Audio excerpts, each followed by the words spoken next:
गोपियां वेदों की ऋचाएं हैं। गोपियां जानती थी कन्हैया कोई साधारण नहीं है, कन्हैया ब्रह्म है। तो कन्हैया कौन है?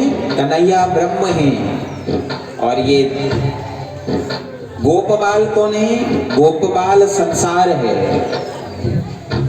गोपियां जानती थी अगर ब्रह्म की शरण में जाएंगे तो जीवन में आनंद आएगा, और अगर गोप रूपी संसार के शरण में जाएंगे तो जीवन में आनंद नहीं आएगा, अभी तो बंधन आएगा। क्योंकि ब्रह्म बंधनों से मुक्त करता है और संसार बंधनों से युक्त करता है। गोपियां जानती थी कि ये कोई साधारण नहीं है।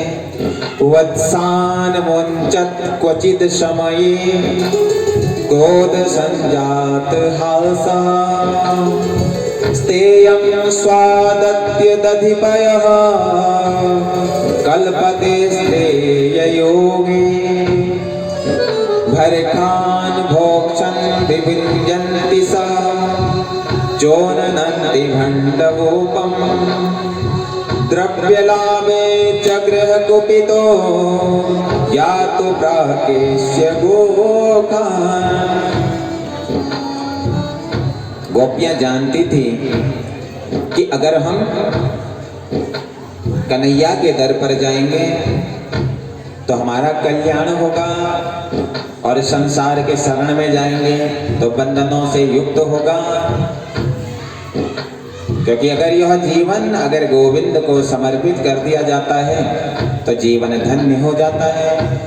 ओ जीवन है तेरे हवाले मुरलिया वाले, इसलिए यह जीवन भगवान के शरण में समर्पित करना है।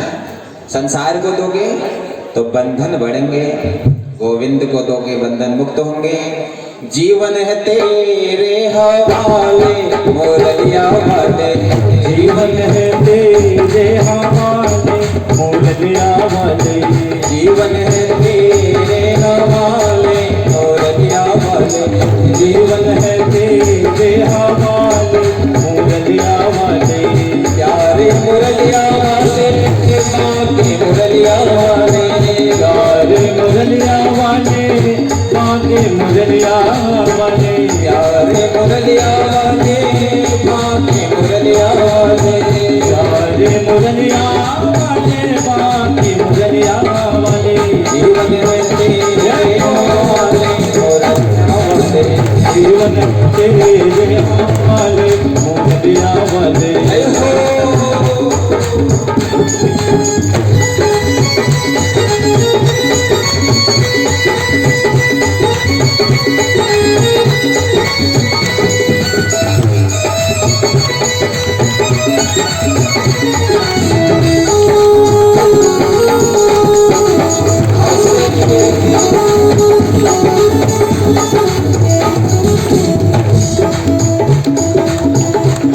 कठपुतली तेरे हाथ की, हम कठपुतली तेरे हाथ की, कठपुतली तेरे हाथ की, हम कठपुतली तेरे हाथ की, चाले तुझे सीना चाले मोरलिया वाले, चाले तुझे चाले मोरलिया वाले, जीवन है तेरे हवाले मोरलिया वाले, जीवन है तेरे हवाले मोरलिया वाले।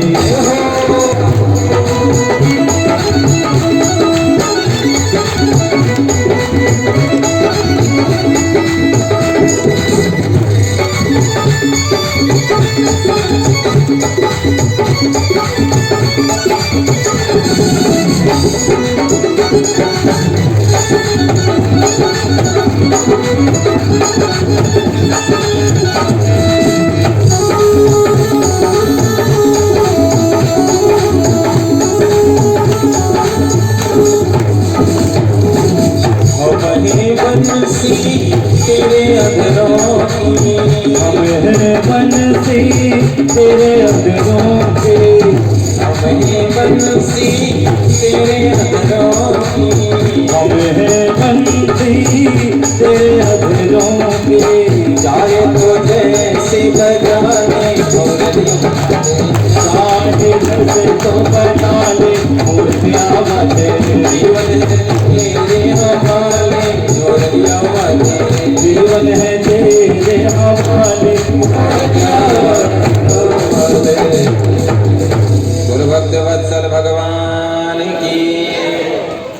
गोपियां जानती थी, क्योंकि गोपियां साधारण नहीं है, वेदों की ऋचाएं ही गोपियां बनी हैं, राम जन्म के संत ही गोपियां बने हैं। वो जानते थे कि यह साधारण नहीं है, ये पार ब्रह्म परमेश्वर हैं। और अगर पार ब्रह्म परमेश्वर के दर पर जाएं तो हमारा जीवन बंधन मुक्त होगा, और गोप बाल रूपी संसार की शरण में जाएं तो जीवन बंधन युक्त होगा। अब हम लोगों ने भी निर्धारित करना है कि हमें किसकी शरण में जाना है, हमें संसार की शरण में जाना है या हमें भगवान की शरण में जाना है। जब हम संसार की शरण में जाते हैं तो हमारे बंधन बढ़ते हैं, परेशानियां बढ़ती हैं, और अगर हम गोविंद की शरण में जाते हैं, कथा की शरण में जाते हैं, तो हमारी चिंताएं दूर होती हैं। इसलिए ये गोपियां चाहती थी कि कन्हैया हमारे घर आए और हमारे घर आकर के हमारा माखन चुराए। गोपियां भाव से माखन बनाती थी कि मेरा कन्हैया आएगा और उस माखन को चुराएगा। अरे जाने का तो सिर्फ एक बहाना था कि कन्हैया के दर्शन करें।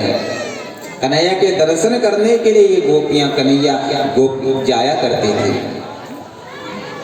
परंतु गोपियां स्वयमेव चाहती थी कि ठाकुर मेरे घर माखन खाने आए, माखन चुरा ले आए। बड़ा ही प्रेम, बड़ा ही वात्सल्य था गोपियों का कृष्ण के प्रति, बड़ा प्रेम करती थी, अंतःकरण समर्पित था ठाकुर के प्रति, क्योंकि मेरे ठाकुर हैं ही ऐसे। अब एक दिन कन्हैया के मन में भाव आया, भैया माखन बहुत खा लिया, अब थोड़ा सा ब्रज रज का भी आनंद लिया जाए। तो मेरे माधव कहाँ पहुंचे हैं? ब्रह्मांड घाट पर पहुंचे हैं, और ब्रह्मांड घाट पर जैसे ही पहुंचे थोड़ी सी मिट्टी का एक डेला उठाया और सीधे मुंह में डाल दिया। जब सबने देखा, दाऊ भैया कहने लगे, अच्छा कन्हैया अब दूध दही घी की कमी हो गई है लग रहा है, हाँ जो ये मिट्टी खा रहा है। और कन्हैया को पकड़ करके घर ले गए हैं और कहते हैं, मैया देख आज लाला ने मिट्टी खाई है। तो छोटे छोटे बच्चे होते ना, कभी कभी मिट्टी भी खा लेते हैं। लाला मैया डांटने लगी, लाला क्या तेरे घर में दूध की कमी हो गई है? क्या तेरे घर में दही की कमी हो गई है? क्या तेरे घर में माखन की कमी हो गई है जो तू ये मिट्टी खा रहा है, हैं? तो कस्मान विद मदान आत्मन भावान भक्षिवान रहा वदन्ति तावको होते कुमारास्ते ग्रजो मयो। मैया डांटने लगी, लाला कोई कमी रह गई थी मेरे घर में किसी प्रकार की जो तू मिट्टी खा रहा है?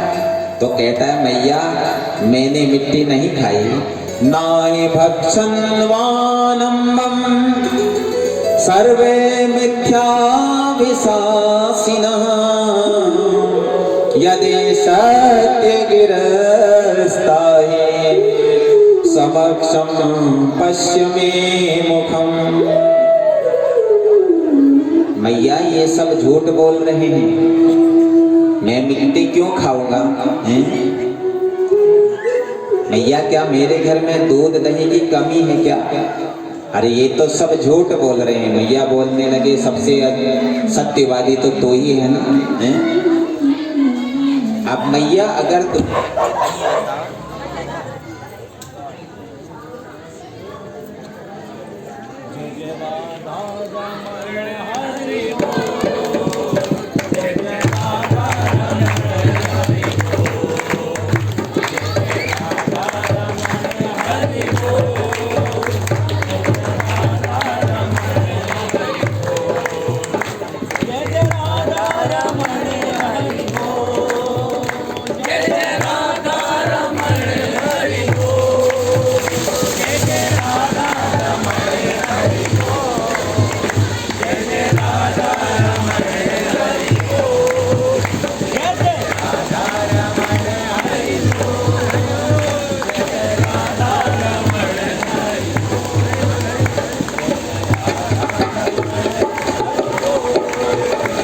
जय जय राधा रमण हरि बोल।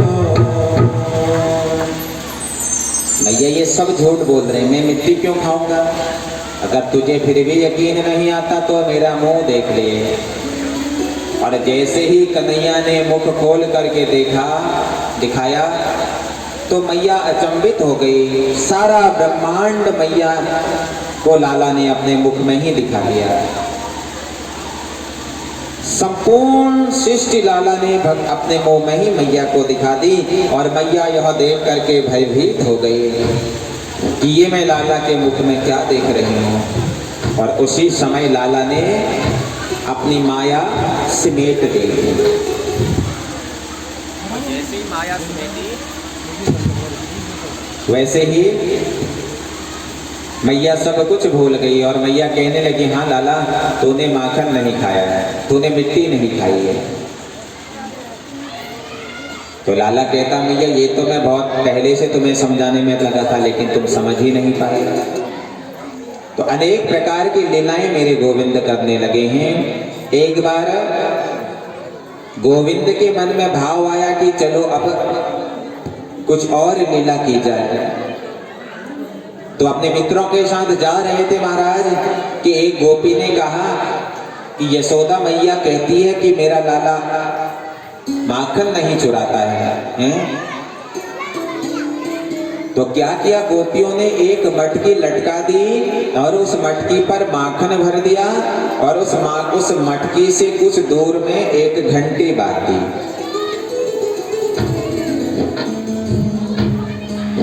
और कन्हैया ने जैसे ही घंटी को देखा तो आदेश दिया, हे घंटी तू बजना मत जब तक माखन न चुराए।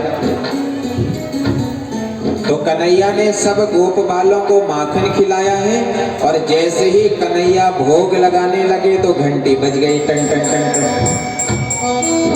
कन्हैया ने घंटे की तरफ देखा, बोला कहा था ना मत बजना। तो घंटी कहती है, इसमें मेरा कोई दोष नहीं।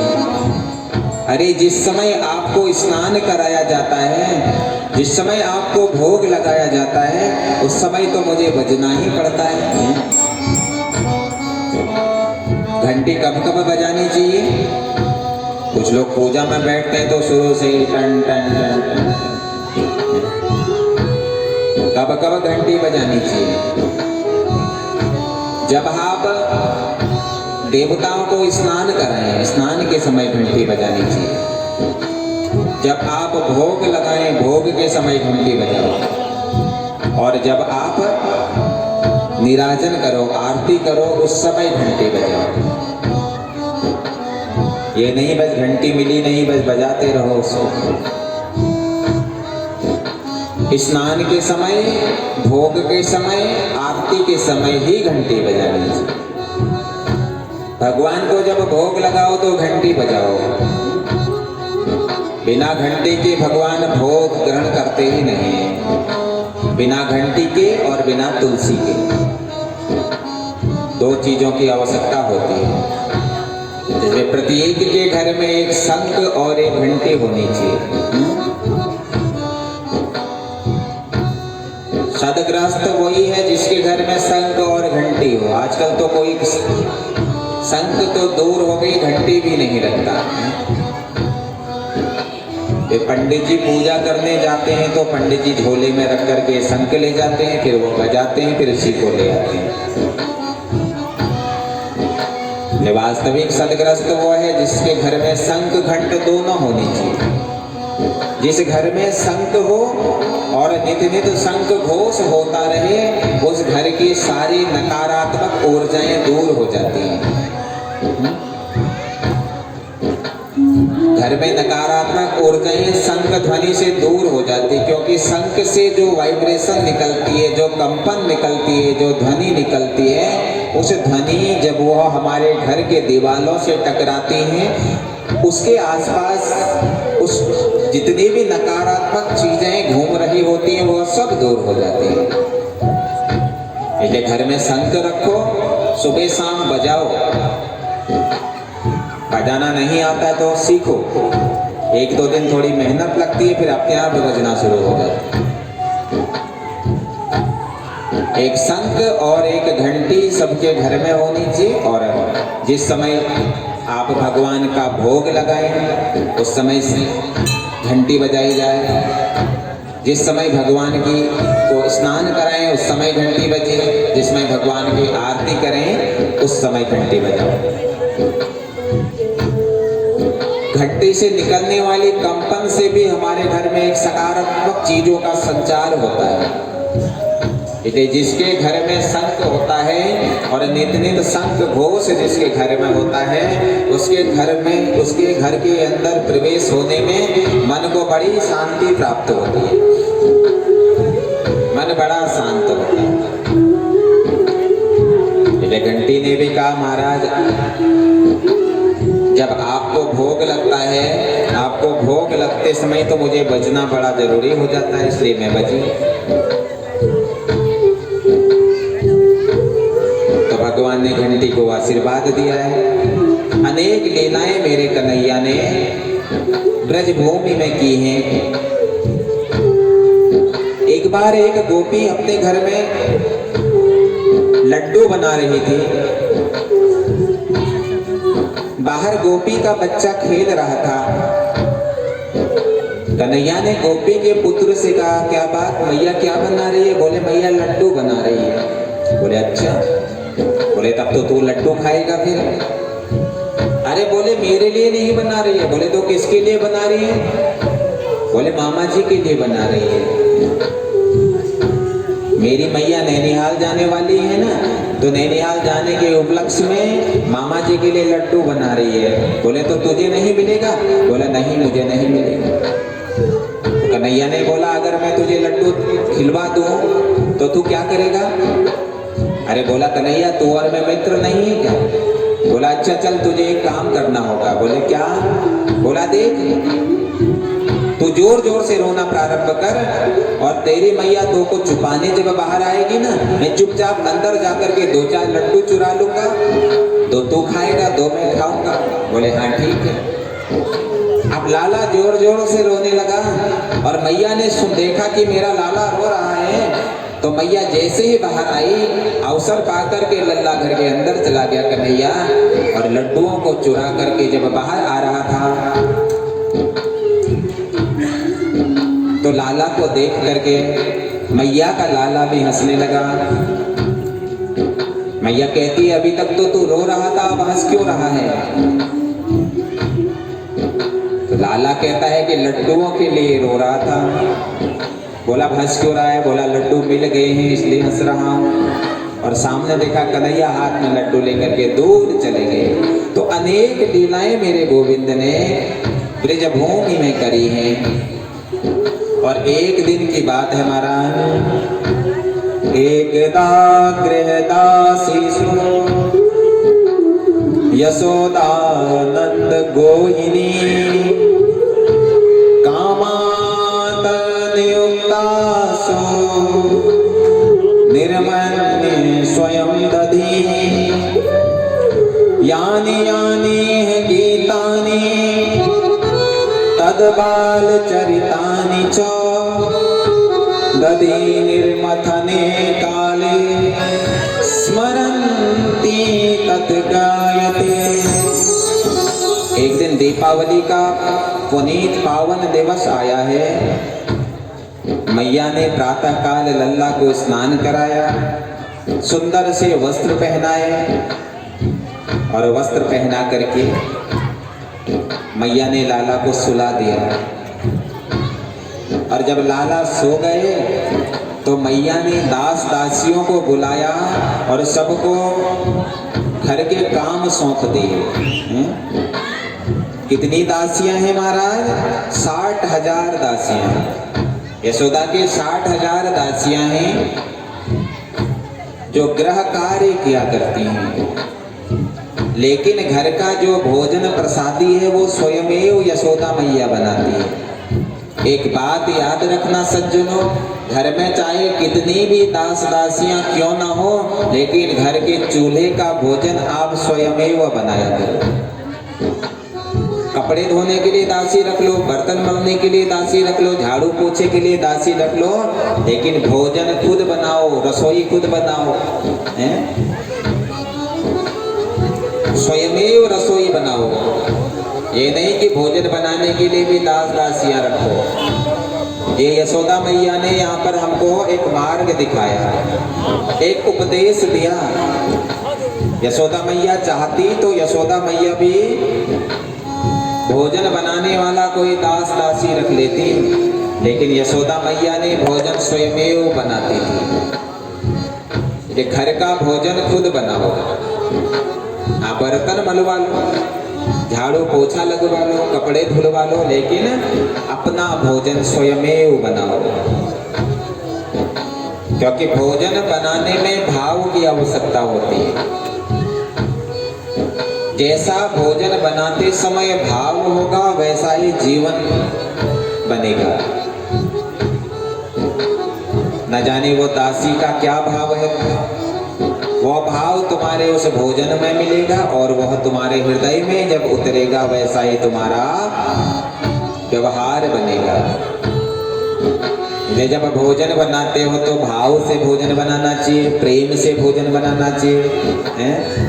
और भोजन जिस स्थान पर बनाया जा रहा है ना सज्जनों, वह स्थान पवित्र होना चाहिए। ये नहीं कि चप्पल पहन करके ही चले जाओ रसोई में, जूते पहन करके ही चले जाओ रसोई में। आजकल लोगों ने एक नई योजना बना दी, बोले ये चप्पल किचन वाले हैं, ये तो रसोई में ही पहने जाते हैं। अरे पहने तो पैर में ही जाते हैं ना। ये तो नहीं है कि इनकी ये रसोई वाले चप्पलों को और समय आप अपने सर में रख के बैठे रहते हो। अरे रसोई वाले चप्पल हैं, रख लो सर में, फिर रसोई वाले चप्पल हैं तो। हाँ, प्रेम से बोलेंगे राधे राधे। चप्पल चप्पल होती है। अगर रसोई में कुछ पहनना है तो हमारी तरह खड़ाऊ पहनना सीखो। हाँ, और खड़ाऊ पहन करके जाओ रसोई। रसोई पवित्र होनी चाहिए, क्योंकि तुम्हारी रसोई में त्रिदेवों का वास है। याद रखिएगा, ध्यान दीजिएगा माताओं। प्रथम तुम्हारी रसोई में अग्निदेव का वास है। दूसरा तुम्हारे रसोई में वरुण देव का वास है, यानी जल भी तुम्हारी रसोई में है। और तीसरा तुम्हारी रसोई में अन्नपूर्णा का वास है। तो त्रिदेव देवियां तुम्हारे रसोई में विराजमान है। इसलिए जितनी पवित्रता के साथ भोजन बनाओगे उतना ही जीवन आनंदित होगा। पवित्र भाव से रसोई में जाओ, स्नान करके रसोई में जाओ। ये नहीं कि सुबह उठे सीधे बस मुंह भी नहीं धोया और रसोई में जाओ चाय बना लो, हैं? कुछ लोग तो आजकल इतने महान हो गए, बिना चाय पिए नहाते ही नहीं हैं। एक जगह कथा करने गए थे, हमने कहा ब्रह्म मुहूर्त में जाग जाना चाहिए, अभी आगे कथा सुनोगे। हैं? एक सज्जन बोले महाराज हम तो उठ जाते हैं सुबह सुबह 4 बजे, कभी तो 3:30 बजे ही उठ जाते हैं। अरे तो क्या करते हो 4 बजे के बाद? माला फेरते हो? बोले नहीं। बोले क्या करते हो? अरे महाराज फिर चाय का इंतजार करते हैं, फिर बहू रानी चाय लाती है तो चाय पीते हैं, फिर नहाते हैं। कुछ लोग तो आजकल शौचालय भी बिना चाय पिए नहीं जा सकते। बोले महाराज जब तक चाय नहीं पीते तब तक प्रेशर ही नहीं बनता है। क्या बात है, पराधीन हो गए हो सब चीज के प्रति। हैं, दिनचर्या को भी पराधीन कर दिया। स्वाधीन जीवन जीना प्रारंभ करो सज्जनों। जब तक